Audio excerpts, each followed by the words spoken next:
My parents skipped my wedding because I married before my perfect sister. Now their perfect family image is finally crumbling. After 4 years together, I, 32 female, married 8 months ago. Except for my sister Malene, 30 female, and my parents, everyone attended the wedding. My parents' decision to skip the occasion surprised me, but my sister's absence did not surprise me because we have never gotten along. However, given our history, I should have anticipated this. I'll give you some background on our family dynamics. I can't totally blame my parents for always favoring my sister over me. Throughout her life, she has excelled in practically everything. She became the focus of attention in every room she entered as soon as she could walk. She won every spelling bee, science fair, and talent show during elementary school. In high school, the roles of class president, valedictorian, and prom queen were nearly identical. Tall, thin, and attractive enough, she studied modeling in college before focusing on her business degree. She received her first modeling job during her sophomore year, and I still remember it. To celebrate, my parents hosted a spectacular party for all of our family members and her friends. Her first professional headshot was framed and hung in our living room, where it is still displayed today, immediately above the fireplace. They simply whispered, "Well done," and started organizing Malene's next photo shoot, the same year I obtained my computer science degree. She immediately climbed the corporate ladder after graduating and securing a job at a well-known corporation. At 30 years old, she already has a corner office and a corporate car, indicating that she is a senior executive. Meanwhile, I work as a mid-level software developer for a well-known computer company. Although I am satisfied with my work and believe it is a respectable profession, it is not the type of job that parents brag about in front of their children. In addition, I am larger and shorter than my sister. When I was growing up, my mother made ugly remarks about my appearance, enrolled me in gym programs I didn't want to attend, and constantly placed me on diets. She'd say, "Malene never struggles with her weight." Or she could add, "You could look as nice as your sister if you just put in a little more effort."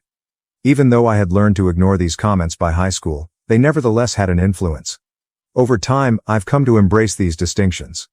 I eventually accepted the fact that my parents never took as much pride in my successes as they did Malene's. What were my options? For years, I tried to win their approval by taking classes they advised, joining clubs they promoted, and even trying modeling for a short period, a failure my sister will never forget. However, nothing was ever enough. I was only the second daughter, and they were entirely taken with my sister's accomplishments. I gave up trying to impress them around my mid-20s. I focused on establishing my own life, progressing professionally on my own terms, and forming relationships with people that valued me for who I am. To be honest, since then, things have improved. Knowing that my parents were continuously preoccupied about maintaining appearances, I kept my interactions with them superficial to avoid conflict. During our mandatory Christmas dinners and sporadic family gatherings, I would nod and smile as they talked about Malene's latest job, partner, or holiday destination. Because they had Malene to drool over, they didn't notice my emotional remoteness. Then, at a computer conference, I ran into my spouse via a common friend. He noticed and saw me, unlike my family. He appreciated my dry sense of humor, ability to code, and, yes, even my physical type, from the start. He never suggested that I alter or make comparisons to others. He proposed to me after 4 years of dating, while we were alone at home eating takeout and watching our favorite TV show. It was perfect. Naturally, I informed my parents that I was engaged last year. Their response should have served as my first indicator. There was no congratulation, just stillness. My mother then asked if I was sure I wanted to plunge right in and suggested that I improve my physical condition before the wedding. My father did not say much. During the engagement party, my husband saw their unusual reaction, which I was too nervous to fully comprehend at the time. They spent most of the evening hunched in a corner, holding my mother's phone. My husband then told me that he had overheard them conversing on the phone with Malene, who was plainly crying. They were discussing how this wasn't the plan, and how they never expected Rebecca to get married first, according to what he barely heard. There were a few minor snags in the wedding planning process. Despite the fact that I was not yet engaged, my mother had already created numerous wedding Pinterest boards for Malene and was not interested in assisting me in choosing a dress or location. When I chose my outfit, a simple yet stunning A-line gown that made me feel lovely, my mother just said that it was practical and suitable for my figure. My future mother-in-law, who treated me as the daughter she never had, and I ended up collaborating on most of the preparations. Before sending out electronic and print wedding invites, I carefully examined and double-checked the guest list with my spouse to ensure that no one was left out. I'm confident that my parents received theirs because the electronic invitations included red receipts. I contacted, texted, and emailed them multiple times after discovering they had not RSVP'd. My emails were either ignored or received evasive responses claiming that they were very busy and needed to check their schedules. I couldn't spend too much time worrying about it because I was too busy preparing for the wedding. My in-laws were extremely helpful, assisting with everything from seating plans to floral arrangements. Even at the delightful bridal shower thrown by my husband's sister, the painfully obvious absence of my own family was not mentioned. Even though my parents were not present, the wedding day itself was amazing. Following the morning ceremony, we hosted a relaxed afternoon reception in a garden setting. Everyone was correct when they remarked we looked happy and in love. However, there were instances when their absence felt like physical suffering, such as when I noticed the front row seats were empty or at the father-daughter dance that I was unable to attend. I was looking for answers after the honeymoon and wedding. When I called them, they said they were deeply hurt because they had never received a formal invitation. My mother launched into a long tirade about how reckless I was, how she had always wanted to help organize her daughter's weddings, and how she couldn't understand why I would leave them out of such an important event. I was perplexed by this because I knew we had given them both types of invitations. During the call, I checked our records to make sure we had sent them. Even the physical invitation delivery was confirmed. I did not confront them about their efforts to gaslight me. I just apologized for the error and hung up. Later, my husband mentioned a number of situations that indicated their true intentions, such as how they acted shocked rather than happy when we informed them we were engaged, or how they kept coming up with excuses not to help with the wedding plans. He hadn't mentioned these discoveries earlier because he didn't want to add to my anxiety during the wedding preparation process, but the trend was obvious in retrospect. The idea that I, the less successful daughter, would marry before their beloved Malene was too much for them to stomach. Their manner only confirmed what I had always suspected but denied, that I would never be able to compete with my sister in their eyes. The most disappointing thing was finding that my wedding day, which should have been a celebration of love and new beginnings, had become yet another front in their never-ending battle to maintain their ideal family image, with Malene at the center. According to family members with whom I spoke, Malene recently became engaged to someone she had been dating for a year. In family group chats in which I do not participate, my parents openly expressed their delight about planning an expensive wedding for her. They have already boasted about procuring upscale venues and luxury gowns, and my mother is taking Malene to private fittings at upscale stores, all of the mother-daughter time I was not permitted. It's curious that so many of our family members have suddenly refused to attend Malene's wedding and engagement parties. My parents' conduct at my wedding appear to have become a topic of conversation among the family. When my family members ask why my parents did not attend my wedding, I just tell them what I believe to be true. They couldn't handle the thought of my marrying before their darling daughter. I report the facts as I see them, with no exaggeration or attempt to elicit sympathy. My parents contacted me a few days ago, accusing me of purposely trying to ruin Malene's wedding. According to their accusations, the relatives they've spoken to are using excuses to avoid attending any of her wedding-related events. My cousin, to whom my sister vented, advised her that people are hesitant to come because they have heard about my parents' treatment of me. My parents accuse me of spreading false reports because I am envious of my sister's upcoming expensive wedding. The difficulty is that I am only telling people the truth about what happened. Perhaps they should reconsider their actions rather than blaming me for the outcome if the truth makes them look bad. As circumstances change, I find it increasingly difficult to maintain the impression of a relationship with my parents. Their reaction at my wedding made it plain to me that I would never be enough for them, no matter what I did. Their absence at my wedding is no longer the most challenging situation. It's accepting that I never had the lovely, encouraging parents I'd hoped for. I'm focusing on building a life with someone who truly values me for who I am right now, but I'll keep you posted if something significant happens. First update: many things have happened since my last post 2 weeks ago. Following your supportive statements, I decided to confront my parents about their conduct at my wedding and their present accusations that I wrecked my sister's special day. When they started emailing me about their tainted family history, I knew it was time to lay it all out. During our phone discussion, my parents instantly began accusing me of being jealous of Malene and planning the whole thing. I did something I had never done before. I agreed with them, but not in the way they expected, instead of defending myself like I typically do. I told them, "You're right. I'm not envious of Malene's work, accomplishments, or attractiveness. I'm envious of the unwavering love and support you've offered her, which you've never made an attempt to show me." There was a pause in the queue, and my mother began to argue that I was exaggerating and that they had always treated us fairly. Something shattered inside of me at that moment, and feelings that had been suppressed for years came rushing out. When Malene had a modeling callback, my mother canceled my high school graduation dinner, and her prom attire cost more than the total cost of my college textbooks for a year. I told them of each birthday when Maline's most recent triumph surpassed my own achievements. I persisted despite my father's attempts to cut me off by accusing me of exaggeration. I told them how terrible it was to see my parents' seats empty and how my mother-in-law had to assist me with everything, from wedding planning to wardrobe shopping. I also mentioned how they had spent years organizing my sister's fake wedding while showing no interest in mine. Their reactions were instructive. They flipped it on me rather than listening to any of my explanations. "Why didn't you speak out if you felt like this?" My mother insisted on speaking with them, as if I hadn't tried for years already. My father went on to imply that by addressing these feelings with our family members, I was being unfair and cruel. My mother said something at that point that helped to clarify everything. "We never imagined you'd go to such lengths as to try to ruin Maline's wedding out of spite, but we always knew you were insecure about her success," she told me. "This is not the way we raised you up."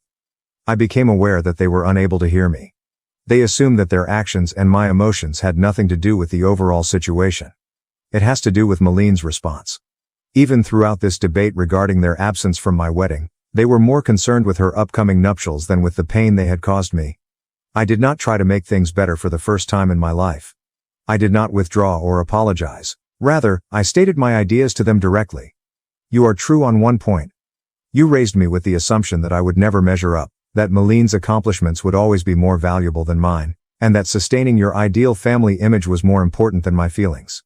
However, you also taught me that I deserved better than this, something you did not want to teach me." There was a lengthy wait before my father spoke, and he spoke calmly and collectively. "Maybe it's time for us to stop acting like we're awful parents, since you've already decided we are, and you plainly like seeing us suffer. We expected you to help us resolve this issue because you're family, but it's evident you've made your own conclusions." The last blow was administered by my mother. "Perhaps you simply couldn't cope with not being the center of attention, even though we always tried to treat you both properly. Rebecca, it's not our fault. You chose to play the victim." They had just proven what I had been saying, so there was no use in disagreeing. Even in this final conversation, they refused to accept their role in anything, so I simply hung up and said goodbye. I was shocked to feel comforted following the call. Tears were shed, to be sure, but they weren't the frenzied, sad ones I recall from my childhood. They were liberated tears. For the first time, I had said everything I needed to say without holding back or feeling bad about my emotions. Later, my husband noticed me looking at the sunset from our back patio and sat next to me, grasping my hand without saying anything. "They'll never change, are they?" I asked him after a time. "No, but you have," he replied, squeezing my hand. "And that is what matters." He is right. I have changed. The youngster who feverishly sought her parents' approval is no longer present. They no longer need to legitimize the woman who emerged from that last conversation. Recognizing that my parents will never be the people I need them to be is hard, but it is less painful than hoping that they will change. For the first time, I don't care what happens at my sister's wedding or in the family drama. I've had my say, and now they must deal with whatever arises. What is the most unique aspect? I feel as if a load I've carried all my life has finally been removed. Although it is not the joyful ending I had hoped for with my parents, it may have been exactly what I needed, the capacity to stop fighting for love that should have come naturally. Second update? 3 days have gone since my encounter with our parents, and things have taken an unexpected turn. Maline decided to become involved in the drama, but her tactic flopped miserably. My sister wrote me a kind message yesterday morning. She had developed a condescending tone over the years, as seen by her text. "What you said to your parents was very improper. They have helped us through every stage of our lives and given us everything. You cannot simply blame them for being lousy parents because you are insecure about your life choices." She continued the message with her usual blend of moral superiority and subtle jabs.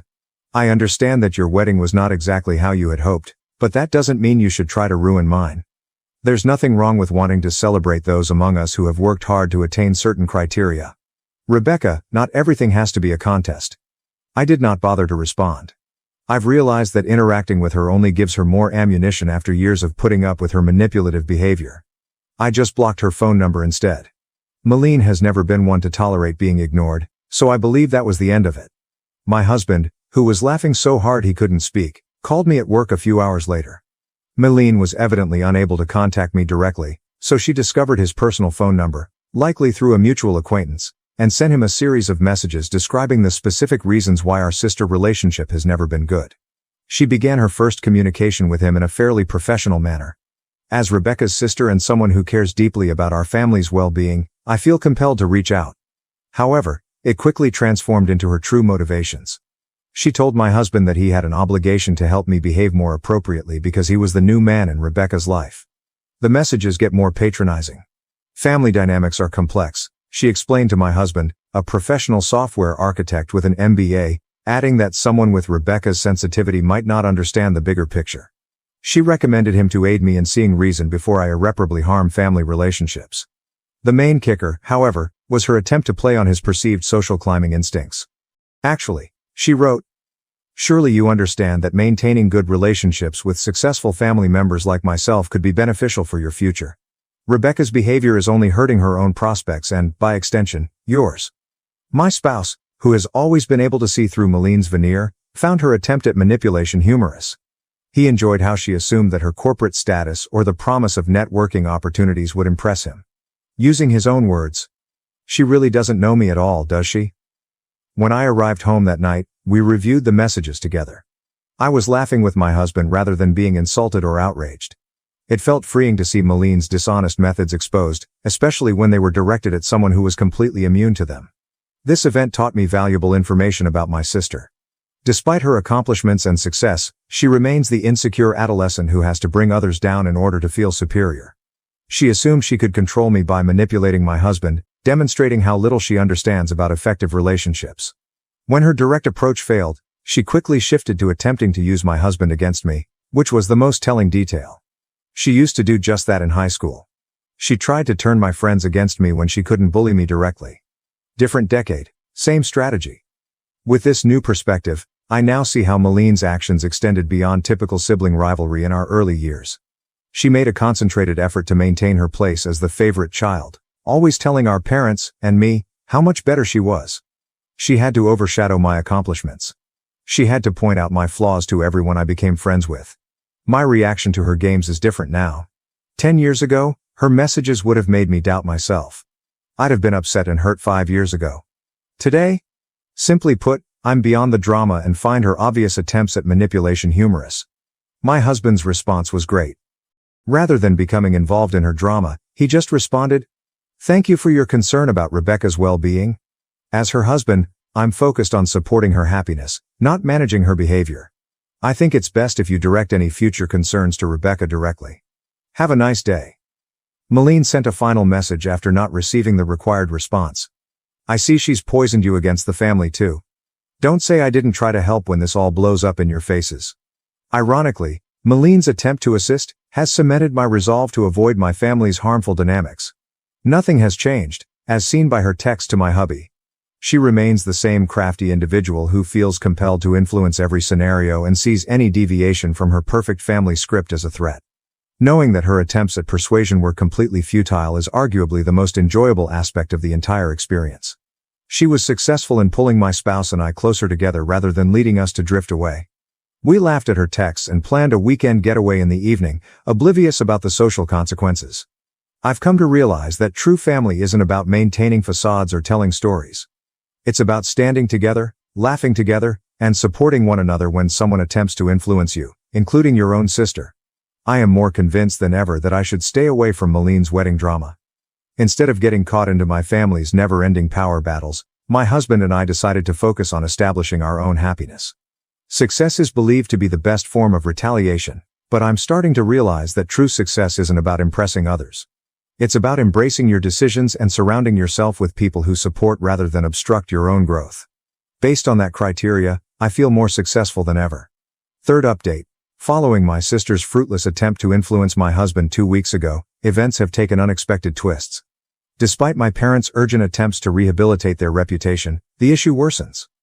I discovered through family ties that my parents have been on a furious dash to correct the narrative. They have been calling each relative separately and accused me of spreading filthy things because I am envy of Maline's perfect wedding. They believe I am just resentful since her wedding will be significantly more elegant and beautiful than mine. According to their most recent story, I purposely excluded them from my wedding in order to portray myself as the victim.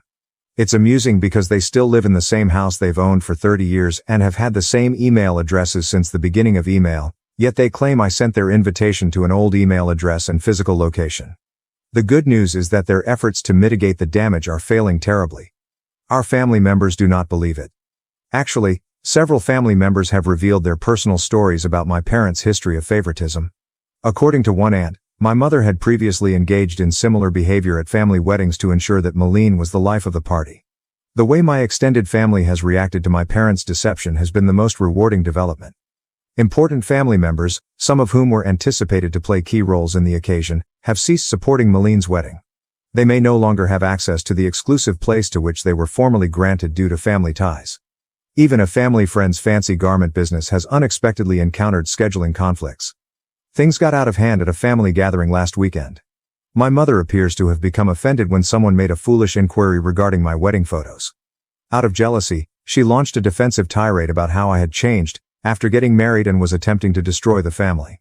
Her outburst backfired, shocking a lot of relatives who were uninformed of the situation and further tarnishing their well-deserved reputation. It's especially ironic that my parents' frantic efforts to maintain their ideal family facade are causing it to come apart. Each time they try to rationalize their absence from my wedding, they reveal more about who they truly are.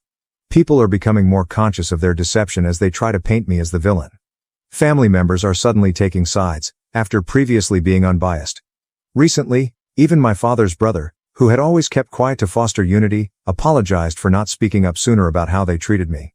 He has decided not to attend any of Malene's wedding-related events with his family. I'm not required to address any of this specifically, therefore I haven't. The reality is that you are taking care of everything for me. When Malene and my parents try to distort the story, they usually end up revealing more of their harmful behavior. All those years of remaining silent and putting up with their behavior in order to keep the peace turned out to be nothing more than a cover for their conduct. My husband said it in the greatest possible way. Over the years, they built a facade of the ideal family, but it was founded on emotional manipulation and prejudice, and it was bound to fall apart. Personally, I'm doing better than I ever have. I no longer have to worry about gaining my parents' approval, and the stress of managing Malene's emotions has gone. For the first time in my life, I am unconcerned about maintaining their idealized family image. Sometimes the best revenge is to let the truth speak for itself rather than to take action. I'm thankful to Reddit for giving me the courage to advocate for myself.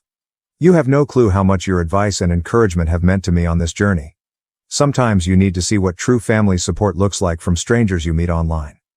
He called me his servant in front of everyone, so I moved out without a word. Now he's broke, and his mom calls me nonstop. Hello, my name is Serena. I'm 27 years old and female. Plus, Albert, 28, my boyfriend of nearly 2 years, if you can call it that. And I had been living together for about 13 months. It isn't a charming oh my god, we moved in for love situation. It was mainly practical.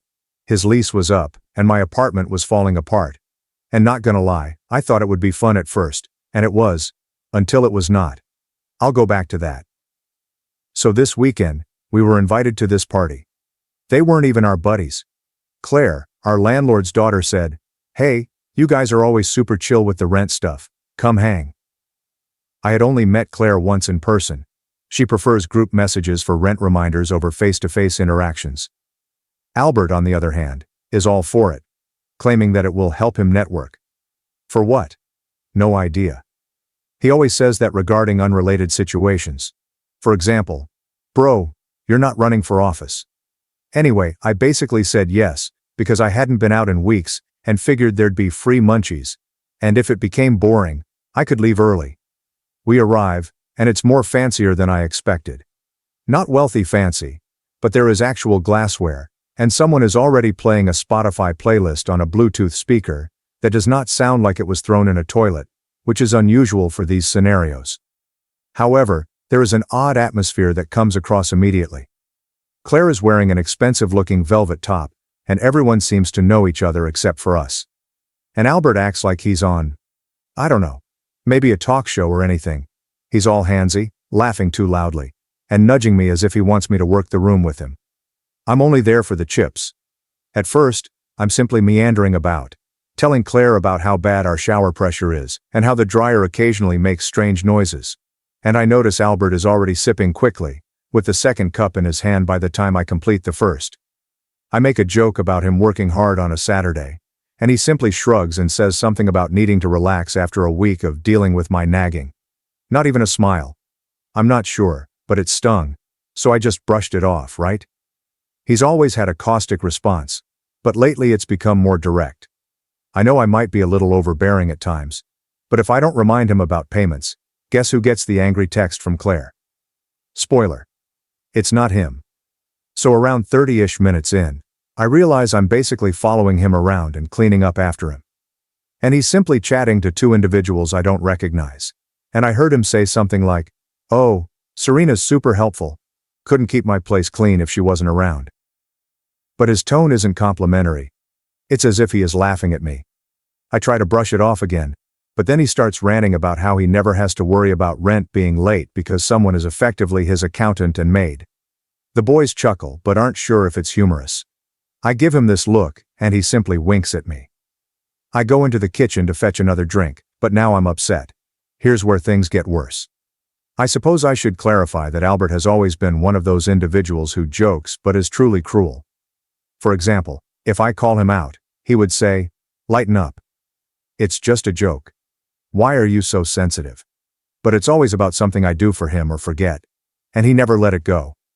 He'll remind me of the time I mistakenly shrunk his hoodie like it was a running gag. But if I bring up his story, it's old news. So sure, I spent the entire night watching him become drunk. And I'm texting my friend Avery beneath the table like, "Pause, distract me before I throw a chip at his head." By the time it's maybe 11 p.m., most people are pretty tipsy, but Albert is clearly gone. I try to encourage him to drink some water. He ignores me and begins to speak louder, as if he is performing for the room. Claire comes up and sits next to me, quietly asking, "Is he always like this?" I simply shrug. She appears uneasy. I simply say, "He's had a rough week," which is the most ridiculous excuse. His week was not bad. He left his laundry in the washer, and now everything smells like mildew. That is on him. So, at some point, someone brings up living with partners and the hardest tasks. Albert decides it's time to shine. He rises up, raises his drink as if toasting, and says, "Oh, you want to know what it's like to live with Serena? She's basically my maid with benefits. Good for scrubbing toilets and paying rent, but way too boring for anything else." Yes, he actually shouted that aloud to the entire group. And everybody just freezes. Claire's face is like, "Did he just say that?" A couple of his pals laugh, but largely it's the awkward, "Oh God, please don't drag me into this" laugh. I just stood up. I'm not loud or anything. I just started heading down the hall. Albert, this guy physically grabs my wrist. It wasn't too hard, but it was enough to put me off. And he does this thing where he's like, "Oh look, she's going to leave. Sit down, Serena, come on." And he turns to the group, shaking my handbag in the air and says, "Look guys, she doesn't even have the guts to walk away. Pathetic, isn't she?" People truly laugh. Like, not all of them, but enough to make my face hot. Claire is simply staring at the floor. I pull my wrist away. He doesn't let go at first, but I pull it. I'm not going to lie. It wasn't gentle. And I simply stand there for a moment, unsure what to do, because I don't want to make things weirder. But I'm not going to cry in front of these folks. So I sat back down. I take my purse from his grasp and simply place it on my lap. He's still standing there, trying to garner more chuckles, but it's losing steam. For the following hour, I scarcely moved. I scroll through my phone, pretending to text, but all I'm doing is staring at my lock screen. I'm thinking of all the times I took up his slack, covered for his late payments with Claire, and did his dishes when he forgot. And I feel like a complete idiot because this is the person who, when we first started dating, would bring me coffee in bed, and tell how much he loved me. Now I'm merely the target of his maid jokes. Eventually, a couple of individuals approach me and clumsily inquire about my well-being. I just claim I am all right. I am just weary. Claire sits next to me and gently says, "You don't have to stay." But I just shake my head because I don't want to raise a scene. Plus, Albert is still lingering around the door, as if he is defending it. He's resting against the wall, scrolling through his phone, and I see him type something on Instagram. I know he's probably messaging his group chat about how nuts I am. I really want to leave, but every time I rise up he gets in the way. Claire tries to go past him to let her dog out, but he ignores her and blocks the hallway until she actually pushes him out of the way. He slips a little, nearly drops his phone, and gets angry at her for shoving, but she simply instructs him to move. I see all of this and think, okay, so it's not just me. He's just like this, I guess. He has to be the center of attention at all times, and if he feels ignored, he brings everyone down with him. It's very evident. Now that I'm paying attention, my phone keeps buzzing all night. I receive texts from Avery wondering if I'm okay, and I just answer, "It's fine, I'll call her later." I also got a couple of texts from my mother, which is strange because she never texts this late, but she's asking if I'll come by tomorrow. I almost respond only to have an excuse to go, but I don't want to start something in front of these folks. I know if I go, he'll make a fuss, so I'm simply waiting. Finally, it's approximately 2 a.m., and many are leaving. I get up, take my coat and start towards the door. Albert stands there, arms folded, and just stares at me. I do not say anything. I just walked past him. He mutters something beneath his breath. I couldn't tell what it was, probably more of the same. I step outside and stand on the porch for a minute, trying to regain my breath. Claire comes out to hand me my charger. I left it plugged in. She glances at me as if she's about to say something, but she does not. Just instruct me to text her about the dryer if things become worse. I nod, thank her, and then go. The walk home took about 10 minutes, and I spent the entire time replaying everything in my thoughts. I get to our apartment, go directly to bed, and don't say anything to Albert when he eventually enters, slamming the door behind him. He doesn't even glance at me, he simply kicks off his shoes and walks to the bathroom. I lie there going through Reddit, entering stuff into my notes app to ensure I don't forget anything. So that's how my Saturday night went. I'm so angry I'm shaking. I'm not sure what I should do next, but I'm not going to let this slip. If anyone is interested, there will be a second installment. I just had to get this out. I apologize if this is a disaster.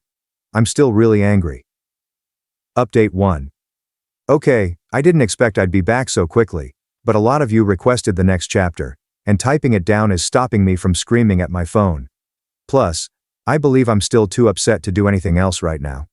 I'm not sure if this is even readable. I'm operating on about 4 hours of sleep and a large iced coffee, which isn't helping my anxieties. Okay, here we go.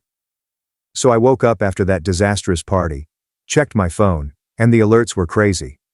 Albert's parents missed 20 calls.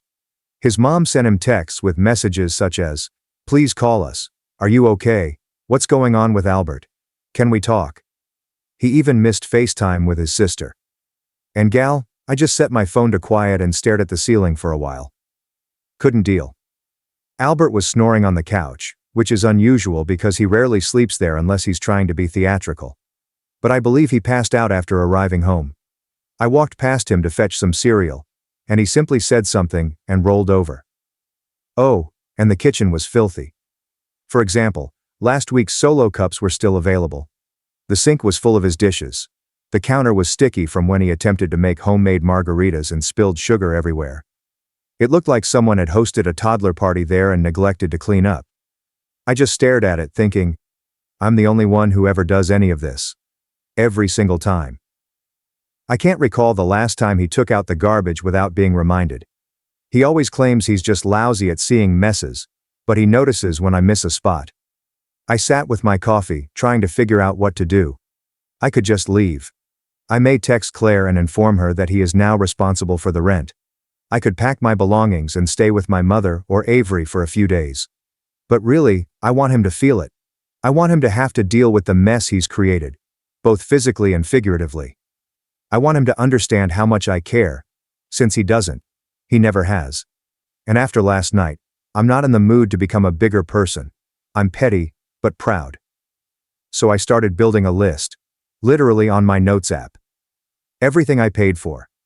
Every time, I paid his portion of the rent. Every bill I put up. Every cleaning supply I purchased. Every weird item he forgot in the shop, I just picked up. The list is long. I scrolled for a whole minute simply looking at the minor details. Toilet paper, paper towels, Swiffer refills, laundry cards, light bulbs, trash bags, that dumb scented candle he enjoys. Literally everything.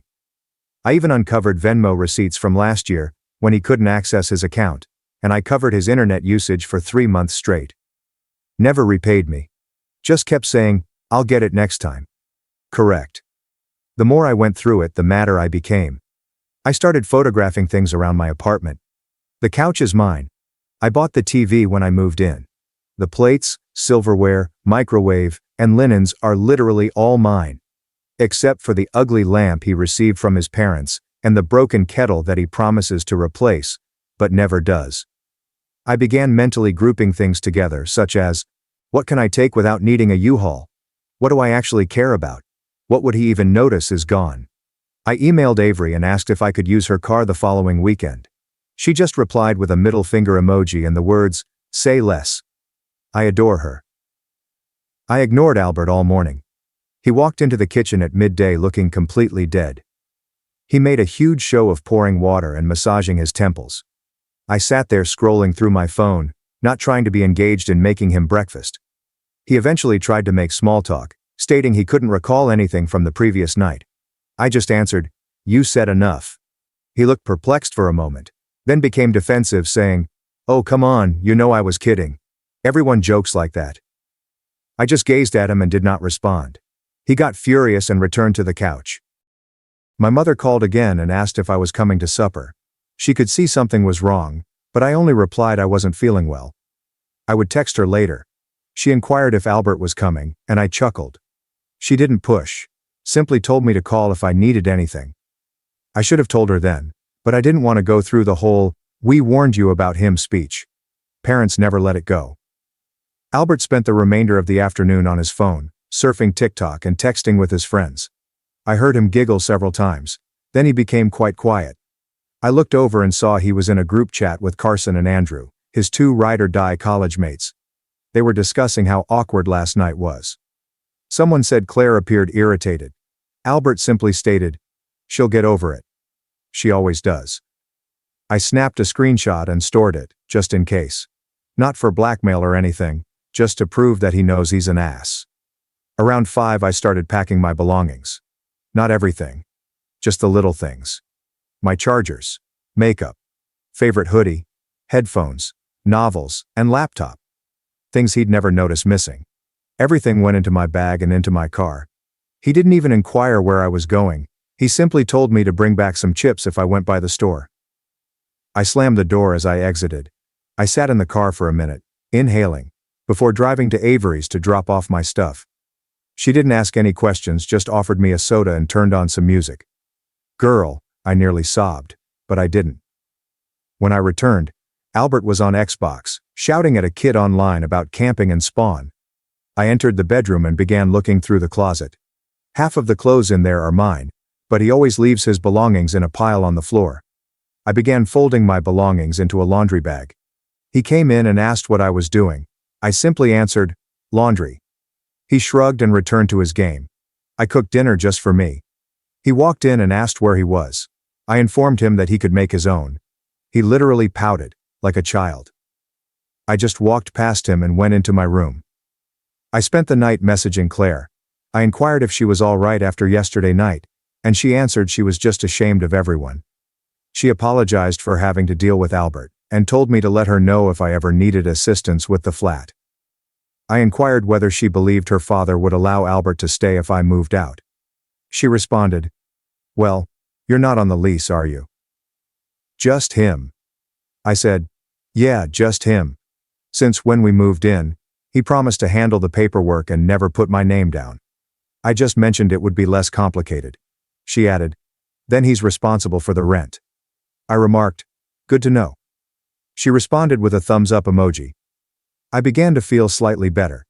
Next morning, I began relocating more of my belongings. Albert hardly noticed. He was debating with Andrew about fantasy football while moaning about the Wi-Fi. I began unplugging things that were mine and storing them in boxes. I took the router, which I paid for, the coffee maker, the kitchen knives, my blender, my throw pillows, and even the air fryer. I left all of his belongings, his old laptop, his gaming chair, and his mess of miscellaneous wires that he claims he'll arrange someday. I asked Avery to come help me with the heavy items. She arrived at about 2. We loaded her car with boxes. He came out and inquired what we were doing. I said, "Moving some things." He just nodded and went back inside. I left the necessities for the next day. My bed, dresser, and bathroom supplies. I imagined I would return when he was at the gym. He goes every Tuesday at 6 p.m., just like clockwork. Always shares a sweaty mirror selfie on Snapchat. I texted Claire that I'd be out by the weekend. She answered, "Just let me know if there are any problems." I replied that I'd put my keys in the mailbox that night. Albert acted as if nothing was unusual. He asked if I'd want to watch something. I replied, "No thanks." He pouted again. I nearly laughed. He remarked that the kitchen was empty. I responded, "Maybe go to the store." He said, "Why are you being like this?" I said, "You know what you did?" He rolled his eyes and walked away. I shut the restroom door and stayed there for about 20 minutes. My mother called again. I finally responded by informing her that I was moving out. She said, "Oh, honey." She didn't seem surprised. She merely asked, "Do you need help moving?" I replied, "Maybe, but Avery has it." She said, "Do you want to stay here for a while?" I said, "Maybe, but I think I'll be fine." She said, "Okay, just let me know." I nearly told her everything, but I didn't. So now comes the good part. The following day, Albert leaves for the gym at 6 a.m. I text Avery. She comes over. We gathered the remainder of my belongings. I place a note on the counter with a list of everything he owes me for the past year. Rent, bills, groceries, cleaning supplies, and so on. As well as a note that says it's your turn to pay. Don't forget the toilets. I placed my keys in the mailbox. I take one more look at the apartment. It appears sad. The energy in the air calls me pathetic. I go away without looking back. I went to Avery's. She gives me a drink, and we spend hours watching silly YouTube videos. My mother texts to say she is proud of me. I did not reply immediately. I just want to be alone for a bit. Later that night I received a series of texts from Albert. He's mad. Says I surprised him. He accuses me of being selfish for leaving him to handle all of the finances. He says he can't believe I would do this to him. I do not reply. He calls me. I ignore it. He calls again and again. I blocked him. I blocked his mother. I blocked his sister. I also block Andrew and Carson, just in case. I text Claire and tell her I'm leaving. She adds, "Thank you for informing me." I inquire whether Albert has paid the rent yet. She answers, "Not yet." I say, "Good luck with that." So, that's where I am at. I'm out. I am gone. And I left him with a disaster that he can't ignore. He always aspired to be the big man, the one in charge, the one who never did anything wrong. He can now figure out how to clean up after himself, both literally and metaphorically. I am not saying I am finished either. If he wants to play games, I can join. But for now, I'm going to let him stew. Perhaps now he will know who is truly sad. Please let me know if you would like any additional updates. I have a hunch this isn't done yet. Update 2. Okay, I'm not going to lie, I didn't expect to be posting again so soon, but folks kept asking for updates. And honestly, things became messier than I thought. I also need a place to vent because if I keep ranting about it in my group chat, Avery will show up at my house with a bottle and a baseball bat. And I'm not sure who she'll hit first, me or Albert. So, shortly after I moved out, I assumed Albert would just ignore me. Maybe attempt to trash talk me in front of his pals and then just deal. But no, he went full drama mode. I'm barely even out of Avery's car when I get the first angry text, followed by another, then another. All capitals too. He claims I set him up, that I'm wrecking his life, and that his parents are panicked because they thought I was missing. And now they're phoning him constantly, asking what happened. Like, buddy, maybe you should have considered that before calling me your maid in a crowded setting. Anyway, I disregard everything since I'm not going to play into his hands. Avery keeps telling me to block him, which I already have, but he starts using different numbers. Send me a direct message on Instagram, then on Facebook, which I haven't checked since last year. I simply leave everything unread. I guess he's hoping I'll come back just to stop him up, but not now. What I didn't foresee was how quickly his financial issues would escalate. Claire texts me around 2 days after I left, wondering if I know when Albert will pay rent. I just gave her a screenshot of his latest, "I'll get it next time" text and stated, "Not my circus anymore." She responded with a bunch of laughing emojis and a yikes. He apparently informed her that I would cover for him if there were any problems, Which is ridiculous, considering I literally told her I was leaving. I assume he figured I'd continue running his errands from a distance. The group chat turmoil escalates here. So, Albert and I were in a group chat with a few of his friends. Andrew, Carson, Gabriella, and some of their women. Mostly for silly memes, party invitations, and debating about where to order food. I had been quiet there for a long time. But I decide, you know what? If he's going to attempt to spin this as if I'm the evil person, I'm not going to be quiet. So I send a message, not in fury, but just facts. Hey, since Albert keeps messaging me about abandoning him, here's all the rent receipts. Here's the stuff I paid for. Here's screenshots of his made with benefits joke and his texts about having me trained. Not trying to start a war, just clearing up the facts. Not gonna lie, that conversation blew up. Two of the guys attempt to defend Albert, claiming that he was just intoxicated and didn't mean it. Gabriella claims she always believed he treated me poorly, and is relieved I finally left. Andrew claims I'm being dramatic, but I simply send a photo of the letter I placed on the counter with the total amount he owes me for the year. Silence for about an hour after that. Carson ultimately texts me privately, asking whether I'm fine, and if I need any assistance moving anything else. I say, I'm fine but thank you. And he simply responds, Albert is having a rough time. I don't respond. Meanwhile, Claire informs me that her father is now involved since Albert failed to pay rent for the first time in his life, and attempted to blame me as well. Which, like, good luck. My name isn't even on the lease. Her father is upset and informs Albert that he has 1 week to pay, or he will leave. I can almost see Albert attempting to argue his way out of it. All phony charm. But it doesn't work this time. In normal life, I'm just trying to keep things moving. I'm at Avery's for a few days, sleeping on her couch, and we're joking about how I should bill Albert for maid services. My mother calls every day to see whether I'm all right, and I keep saying yes, but she keeps offering to bring over groceries or pick me up if I need a break. I finally go over there for supper, and she cooks lasagna without saying, I told you so, which is her idea of a hug. He texts Avery, wondering if she can talk some sense into me. She sends him a simple, don't ever text me again, and then blocks him. I appreciate her for that. He tries Carson, who simply leaves him to read. Andrew attempts to call me, and I let it go to voicemail. He leaves a rambling message about Albert's awful situation, and how everyone makes errors. I've simply erased it. I'm not interested in getting guilted into solving his problems. So, social pressure is actually working. People are not buying his poor me act. Claire claims her father is fed up and ready to start showing the home to potential tenants if Albert fails to pay the rent by Friday. That's about 3 days away. I'm not going to lie, I get a little satisfaction from it. I mean, for more than a year, I've been discreetly handling everything. Cleaning up, paying bills, apologizing to Claire for late payments, and representing him with his parents. He's now on his own to answer for everything, and he's struggling. The finest aspect is that there are actual consequences. Claire's father is not being nasty.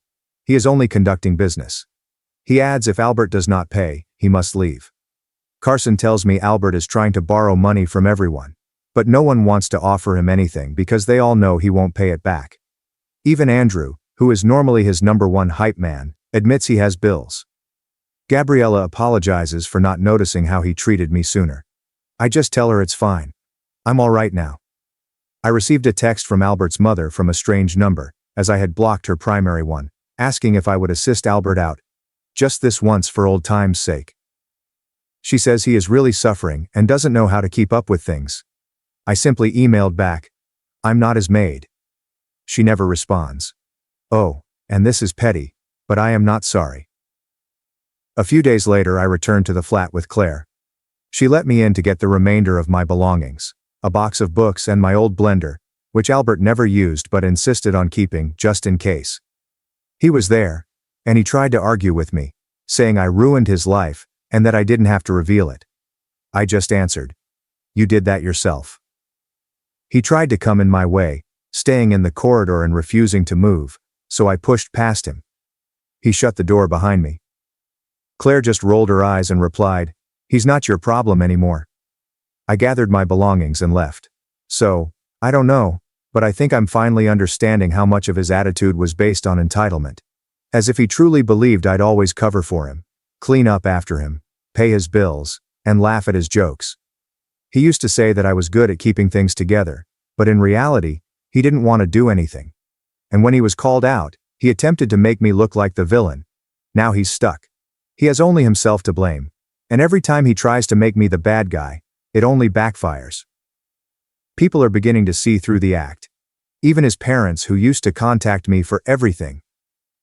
Serena, did you remind Albert to call his grandma? Serena, did Albert find his insurance card? Are learning they can't make me solve it. I am not being mean. Just finished. I'll keep you updated if anything else happens. But, to be honest, I believe this is the beginning of him dealing with his own mess. And if you're reading this and you're the Serena in your relationship, believe me, you don't owe anyone your sanity or credit score. I suppose that's all for now, unless he tries something new, which wouldn't surprise me at all.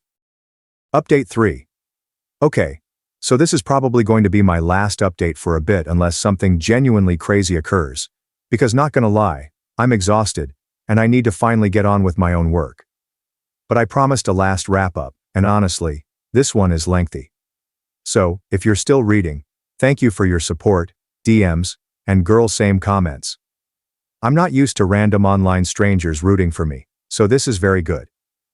After the last piece, I was largely just waiting to see if Albert would pay his rent or get kicked out. And to be honest, I didn't think he'd go down without one final weak move. I was not mistaken. But first, let me start with the craziest part. His parents. So, the morning after I left for good, I still had 20 missed calls from his mother, father, and even his sister's old phone number. I'm not sure, but I kept ignoring them, and to be honest, it got to the point where I felt pity for not even responding to their texts. Examples include, "I'm alive, leave me alone." But then, around midday my phone starts blowing up again. The same numbers, but with longer voicemails. His mother, frantic, asked me to just talk to her, claiming Albert is in poor form, hasn't eaten, can't sleep, and has never been like this before. I listen to about half a message, roll my eyes, and then delete it. I'm not cold-hearted, but I'm no longer his mediator. I am not his father, therapist, or maid. The next thing, and this is the bit that truly makes me want to flip a table, she begins texting my mother. Like my actual mother. I imagine she still had her phone number from the one time they met at a holiday event. I only discovered it after my mother called and said, is everything okay? Albert's mom says he can't pay rent and he needs you to come back and talk some sense into him." My mother simply sounded tired, as if she expected me to say I was getting back together with him. But I told her straight up, "Nope, I'm done, he's on his own. Please don't answer her anymore." She simply answered, "Okay," and asked if I needed her to bring over groceries. Albert keeps calling.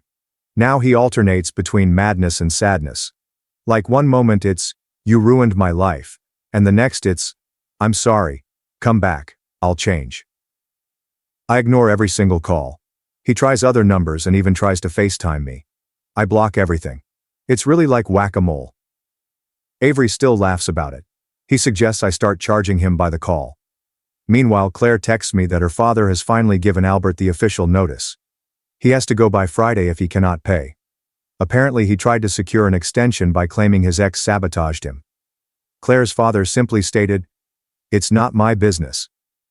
Pay or move." Albert attempts to guilt everyone else. Carson texts me that Albert tried to borrow money from him and claimed I stole his belongings. Nope. I literally grabbed only what was mine and left the rest, including receipts.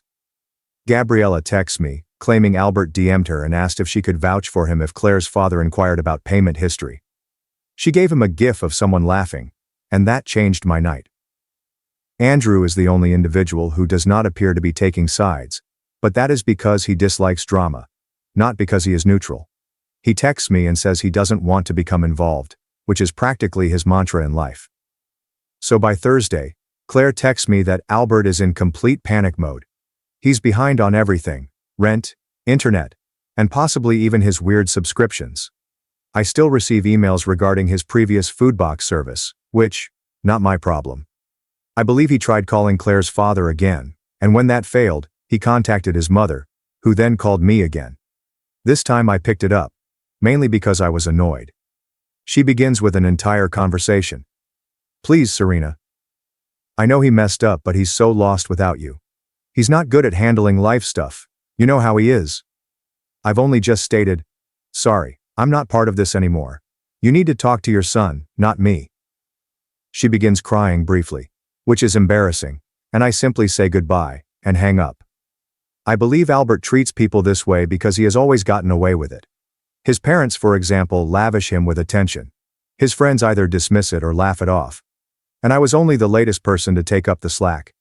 He gets loud when he's humiliated, jokes when he's nervous, and when that doesn't work, he just waits for someone else to come solve things.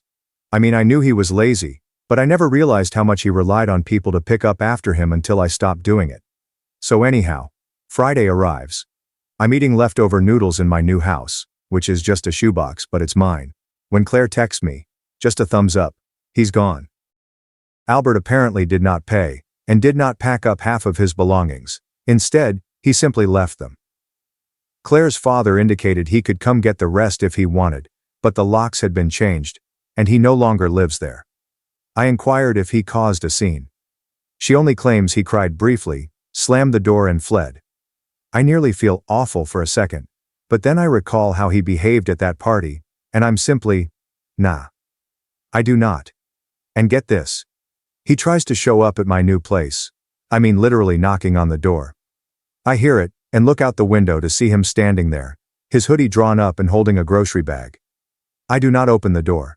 I text Avery, who is really in the next building over, and she comes out, stands on the sidewalk, and simply stares at him until he departs. He doesn't say anything to her and simply walks away. Avery texts me, dude is lost. I block his phone number again, just in case. The next day, I received a note in my mailbox. It's from Albert, handwritten, which is unusual. He only writes when absolutely necessary. It's like 3 paragraphs of apologies, explanations, pleading for a second chance, stating he can't do it alone, that he didn't mean anything, blah blah. He even offers to repay me for everything if I return. I tear it up and discard it, not even bothering to react. So that's all, I suppose. Albert has left. I'm out. Claire's family has already started tidying the apartment for new renters. His folks tried everything. Even called my mother again. She simply ignores them now. Gabriella claims Albert is couch surfing at Andrew's house. But Andrew isn't enjoying it, and will probably force him out soon. Carson is still indifferent, but he emailed me that Albert is considering moving back in with his parents. I'm simply pleased I'm not cleaning up after him anymore. The next time someone deems me dull, I will simply chuckle and move on. Because really, I'd rather be boring and free than be trapped cleaning up after some person who believes he's the main character. So, thanks for reading my insane story. If you're ever in a scenario where you're doing all the work and someone treats you like a helper, don't wait for a major revelation. Simply start packing. You'll be surprised at how quickly the trash clears itself. And no, I did not call his parents back. Not my circus, not my monkeys. If Albert wants to get his life in order, he could start by learning how to wash laundry, or at the very least, how to pay his own dang rent. That's it for now. Maybe next time I'll write about something fun. Thanks for watching and sticking around till the end. If you enjoyed these stories, make sure to subscribe and hit the bell so you don't miss the next drama-filled episode. I can hear voices that don't exist. Everyone thought I was insane until my boyfriend took me to the ER, and the diagnosis shocked them all. Original post. Okay. I get it. Okay. Never. Ever. Ever. Have I ever? I'm writing this because I feel the need to, but I'm also afraid that I'm going crazy. To begin, I am completely at a loss for words. Oh, my thoughts are so muddled. I would assume that it began at work about 2 weeks ago.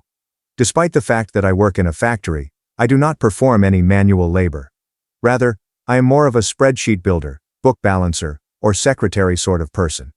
It's a rather casual setting, but it's my uncle's business, and I needed work, so I went ahead and applied. It is a good wage. I was sitting at my desk with nothing to do when I heard my supervisor, who was not my uncle but rather another coworker and a friend of his, say, Phil sighs as he looks at the weather. I was completely uninterested in what I was doing. I stare up at you like, huh? What is he thinking when he stares at me?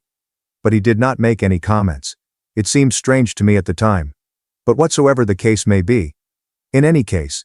And then the next day, I was talking to some coworkers on the floor, asking them about work, and one of them called me a bitch.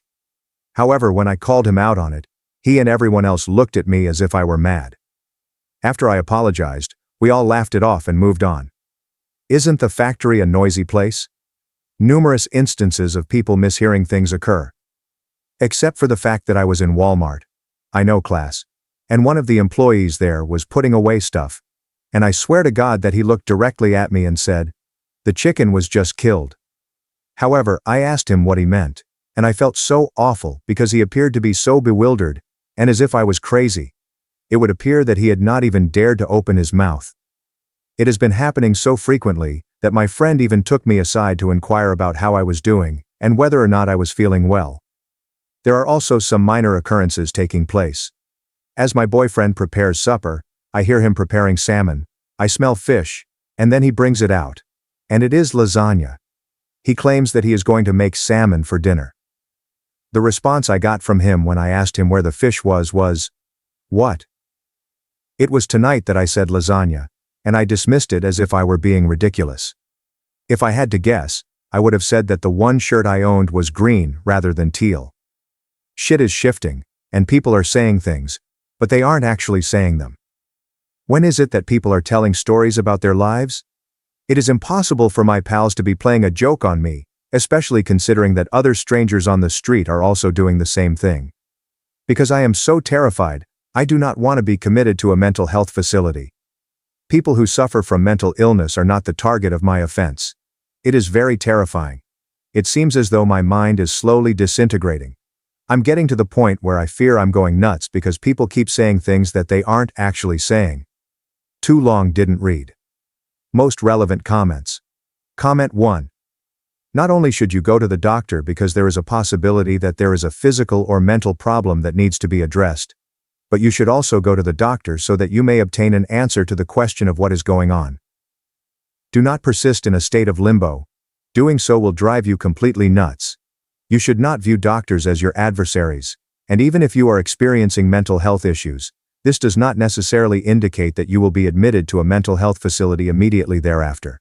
There are probably more persons with mental problems in your immediate environment than you are aware of, and the vast majority of them are capable of leading a relatively normal life and continuing to live freely with the assistance of medical and/or psychiatric professionals. You should go to the doctor because they are the experts in this field. OP. I am grateful to you. At the moment, I am in Canada, and I have scheduled a visit with my physician. Despite this, it will be a week before I get to visit her. It's hard for me to believe how widely this has spread. Yesterday evening it occurred once more. Boyfriend confirmed that he would be going to the bar. When I emerged from the shower, I inquired as to the reason he was still present. Because I live here? I thought you were going to the bar. No? If this continues to happen, I could go to the emergency room. Comment 2. It is not my intention to alarm OP, but this is something that also occurred to my mother, and it was a brain tumor for her. Urgent medical attention is required as soon as feasible in this situation. Comment 3. Yes, it does sound quite a little like talking to a friend. Try to get it checked out. It is a terror. On the other hand, my buddy, she is improving a great deal at this point. Update 1. Wow, that's incredible. I never in my wildest thoughts would have imagined that my most recent post would receive such a significant amount of attention. I was using my boyfriend's phone to access his Reddit account, and I was surprised to see that I had posted close to the top of the page. I was completely taken aback. After that, he noticed what I was looking at, and we had a chat that was unpleasant to say the least. Essentially inquired as to the reason I posted something of that nature. He had read it, but it wasn't until he saw me on the website that he realized he was looking at the same username that I had on my laptop when he was on Reddit. It never occurred to him that it was me. In the last piece I did make some adjustments to other aspects of my life. After a lengthy conversation, he finally informed me that he was going to take me to the emergency room on the way. I did not want to go, I simply wanted to wait for my appointment. This was not because I did not believe that the situation was serious. Rather, it was because I was at a loss for words when it came to explaining what was going on to the medical professionals. Especially for it to be severe enough to require an urgent visit. After that, we went, and he showed a great deal of respect. If you were to ask me how much I recalled from the previous few days, I would do so. Things that he has said, as well as things that I could have heard. In a funny way, we were both terrified. I was able to emerge. This is a very slow pace. Somehow, despite the fact that I reside in a rather tiny town, we have a very large hospital. Because of our proximity to a large number of neighboring towns, they make use of our hospital. It is also close to Toronto. In any case, it was a slow process. Just a single father and a youngster who is ill. After I stepped in, I was basically required to explain what was going on, and to tell you the truth, the nurses were like, "What the hell?"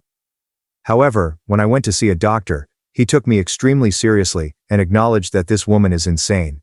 In a very pleasant way. Everything that I stated was essentially written down by him. I had some x-rays taken, and my doctor questioned me about them. The entire speech is familiar to you. In any case, the purpose of this update was to explain to you all that I am suffering from a tumor. Putting that into words is extremely unsettling, but I do have a tumor.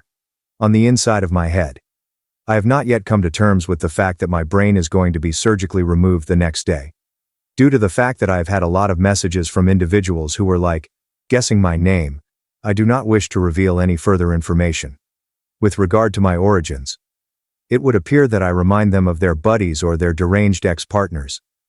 My manager was more than understanding, despite the fact that I am terrified of missing work. As I inquired about the length of time I should be absent from work, he gave me a look that suggested I was completely mad. No, I am not sure. It's time for me to make my rent payment. This will be resolved by us. Your love and support are much appreciated, everyone. As soon as I remember to, I will provide an update. I am terrified, yet I am still alive. The sentence does not read as follows. I have a tumor, and I will be undergoing surgery. Thank you very much. Update 2. Would it be okay for me to make a change to this? For whatever reason, I don't use social media as frequently as I used to, and the appearance of Reddit has changed significantly since the last time I signed in. Almost soon after it was posted, a buddy of mine sent me a message wondering whether it was true that it was me. It was a very old time ago.